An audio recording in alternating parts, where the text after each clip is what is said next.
အားလုံးပဲမင်္ဂလာပါခင်ဗျာကျွန်တော်ရဲ့ literature feed channel လေးကနေပရိသတ်များကိုပြန်လည်ကြိုဆိုလိုက်ပါတယ်ဒီနေ့မှာတော့ကျွန်တော်ရဲ့ literature feed channel လေးကနေပရိသတ်များအတွက်ဖတ်ပြပေးဖို့ရွေးချယ်ထားတဲ့ဆောင်းပါးကောင်းလေးကအချိန်မပြုံးစေခြင်းပါလို့အမည်ရပါတယ်ဒီဆောင်းပါးကောင်းလေးကိုကျွန်တော်နဲ့အတူတူလိုက်ပါနားဆင်ခန်းစားကြည့်ကြပါဦးခင်ဗျာအချိန်မပြုံးစေခြင်းပါအသက်30အရွယ်လူတစ်ယောက်ဟာကုမ္ပဏီတစ်ခုမှာလစာနည်းနည်းလေးနဲ့အလုပ်လုပ်နေတယ်။သူဟာယာရုတက်ဖို့လစာတိုးဖို့လည်းမျှော်လင့်စရာမရှိပါဘူး။လစာမလုံလောက်တဲ့အတွက်အိမ်အောင်လေးမပြုတ်နိုင်သေးဘူး။သူဟာသူ့ဘဝကိုမျှော်လင့်ချက်ကင်းမဲ့စွာနဲ့အချိန်ဖြုံးနေတယ်လို့ထင်နေတယ်။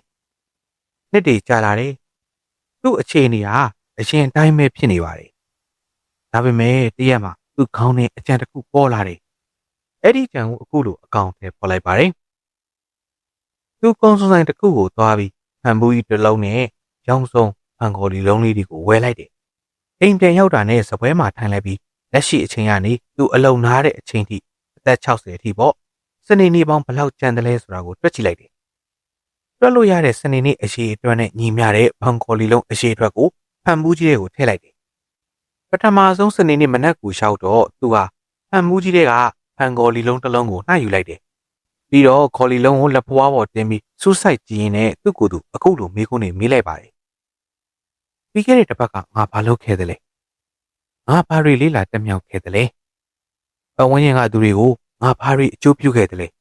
။ငါရီမန်းချက်ပန်းနိုင်ကိုရောက်ဖို့ငါဘာတွေလုပ်ခဲ့သလဲ။ငါမှရှိတဲ့အရေးချင်းတွေကဘဲဟာတွေကိုအသုံးချခဲ့သလဲ။ပြီးခဲ့တဲ့အပတ်ဟာငါ့ကိုအကျိုးပြုစေခဲ့သလား။ငါအချိန်ဖြုံးခဲ့သလား။ပြီးတော့သူကလာမယ့်အပတ်အတွင်းအခုလိုမေးခွန်းတွေမေးပြန်ပါတယ်။လာမယ့်အပတ်ကိုငါအတွက်အကျိုးရှိအောင်ဘာတွေလုပ်မလဲ။ဒီအချိန်တွင်အလုပ်ဖို့အရေးကြီးဆုံးအရာတွေကဘာတွေလဲ။ငါဘယ်သူတွေကိုအကူအညီပေးရမလဲ။ငါပြဿနာတွေကိုဘယ်လိုဖြေရှင်းပေးမလဲ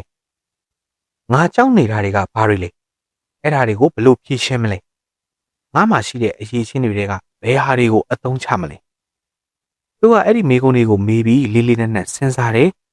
အဖြေတွေရပြီဆိုတာနဲ့လက်ပွားပေါ်ကခေါ်လီလုံးကိုအမိုက်ပုံးနဲ့ပစ်ထည့်လိုက်တယ်။သူ့ဖန်ဘူးကြီးတွေကခေါ်လီလုံးတစ်လုံးလျှော့သွားပြီ။ဒါပေမဲ့မသိတာပါဘူး။သူကအဲ့ဒီအချင်းကိုစနေနေ့တိုင်းမပြတ်မကွက်လုပ်နေတယ်။လာပေါင်းအတော်ကြာလာတဲ့အခါမှာဖန်ဘူးကြီးတွေကခေါ်လီလုံးတွေကအတော်ကြီးနေသွားပြီ။အဲ့ဒါကိုမြင်တဲ့အတွက်သူ့အတွက်အချိန်သိမကျန်တော့ဘူးဆိုပြီးသူ့လှုပ်ရှားရှိတာတွေကိုအချိန်မဖြုံးမဲ့ဆက်လုပ်တယ်။သူ့ရဲ့စိတ်ဓာတ်ဟာလည်းပြောင်းလဲသွားပြီ။တိုးတက်အောင်မြင်ခြင်းစိတ်တွေတပွားပွားပေါ်လာတယ်။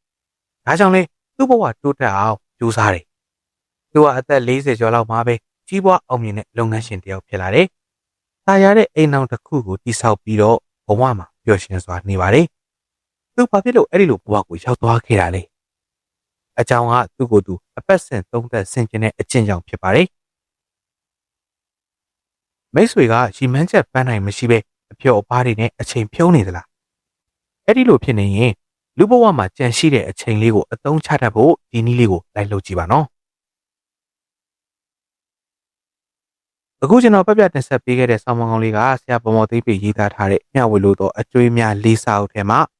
အချိန်မဖြုံးစေခြင်းမလို့အမည်ရတဲ့ဆောင်းပါးလေးကိုရွေးချယ်ဖတ်ပြတင်ဆက်ပေးခဲ့ခြင်းဖြစ်ပါတယ်။နားဆင်သူများအနေနဲ့ဒီဆောင်းပါးကောင်းလေးနားဆင်ပြီးတော့ကိုယ့်ရဲ့လက်ရှိအချိန်ကိုမဖြုံးတော့ဘဲနဲ့ကိုယ့်အတွက်လိုအပ်တဲ့ပြင်ဆင်မှုတွေပြီးတော့ကိုပြန်လည်အကဲဖြတ်တင်တာတွေကိုလုပ်တင်တာတွေကိုလိုက်လုပ်ပြီးတဲ့အခါမှာကိုယ့်အတွက်အောင်မြင်ကြောင်းကိုဆက်လက်ရှောင်လန်းကြဖို့အတွက်ဒီဆောင်းပါးကောင်းလေးကနေပြီးတော့အသိပညာဘုဒ္ဓတာများပေးလိမ့်မယ်လို့ပြောလင်းပါတယ်ခင်ဗျာ။နားဆင်သူများအနေနဲ့အခုလိုပညာပေးဆောင်းပါးကောင်းလေးတွေဘုဒ္ဓတာပေးဆောင်းပါးကောင်းလေးတွေကိုကိုယ်တိုင်ကိုယ်ကျဖတ်ရှုခြင်းနဲ့ဆိုလို့ရှိရင်တော့ဆရာပေါ်မော်သိမ့်ပေးရေးသားထားတဲ့မျှဝေလို့တော့အတွေ့အများလေးဝင်းစာအုပ်ကောင်းလေးကိုဝယ်ယူရှာဖွေဖတ်ရှုအားပေးကြဖို့ကျွန်တော်ရဲ့ literature feed channel လေးကနေပရိသတ်များကိုတိုက်တွန်းလိုက်ပါတယ်ခင်ဗျာ။နားဆင်သူများအားလုံးဘေးရန်ခတ်သိမ်းကင်းကျင်းကြပါစေဒေါသခတ်သိမ်းကင်းကျင်းကြပါစေဆင်းရဲခတ်သိမ်းကင်းကျင်းကြပါစေနှလုံးစိတ်ဝမ်းအေးချမ်းကြပါစေနားဆင်သူများအားလုံးဘေးရန်ကြောက်ကြဆင်းရဲကင်း၍ကိုယ်စိတ်နှပြကျန်းမာချမ်းသာကြပါစေကောင်းကျိုးလိုရာဆန္ဒများလေးတစ်လုံးတော့ပြည့်စုံကြပါစေလို့ကျွန်တော်ရဲ့ literature feed channel လေးကနေနားဆင်ပေးခဲ့ကြသူတူတယောက်ချင်းစီကိုဆုတောင်းမြတ်တာပို့တာပေးလိုက်ပါတယ်ခင်ဗျာပရိသတ်ကြီးများအားလုံးတာယာချမ်းမြေ့တဲ့ညချမ်းလေးကိုပိုင်ဆိုင်နိုင်ကြပါစေခင်ဗျာ